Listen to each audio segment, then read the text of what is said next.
Welcome back to our Pio Nursing Tutorial YouTube channel. In this class, we are going to study with another topic, that is antepartum hemorrhage, in that vasa previa. Last classes, we had discussed regarding the placenta previa and the abruptio placenta. In this class, we are going to discuss with vasa previa. Here, antepartum hemorrhage, that is nothing but a genital bleeding, that is during pregnancy after the 28th week up to the delivery. That is antepartum hemorrhage. In that there are three types. First one is placenta previa, abruptio placenta, and then another one is vasa previa. Last classes we have discussed regarding in detail. We have discussed regarding that is placenta previa and the abruptio placenta. In this class we are going to discuss with vasa previa. We'll see the meaning of vasa previa. It's one of the obstetric condition where fetal blood vessels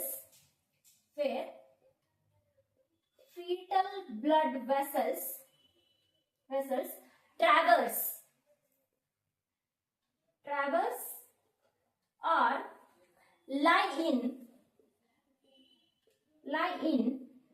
close proximity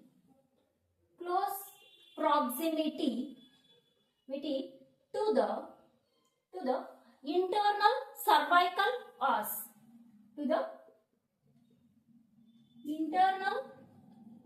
cervical os, and then it is unprotected by the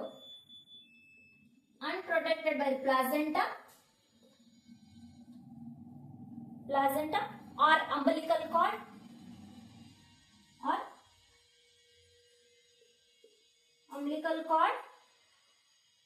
These are the signs of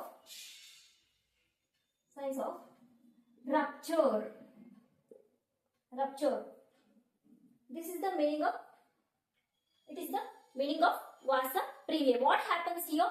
It is one of the obstetric condition, and then here fetal blood vessels traverse in the sense crossed.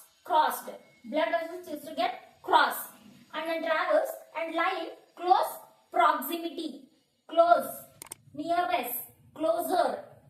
to the internal cervical os, and then it is unprotected by the placenta or even the umbilical cord, and then these are the signs of rupture.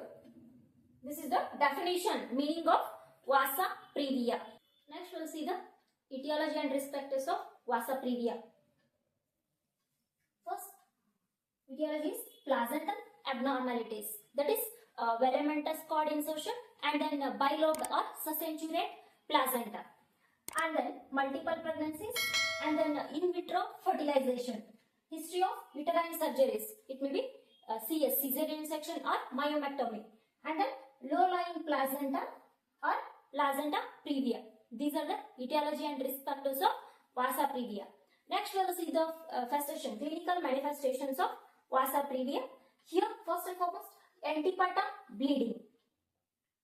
That is antepartum bleeding. It is painless vaginal bleeding, often after rupture of blood vessels, and then fetal distress, sign of hypoxia due to blood loss after the rupture of blood vessels, and then bleeding in labor. It is sudden, severe, unrelated to maternal vital signs. These are the clinical manifestations for the vasa previa.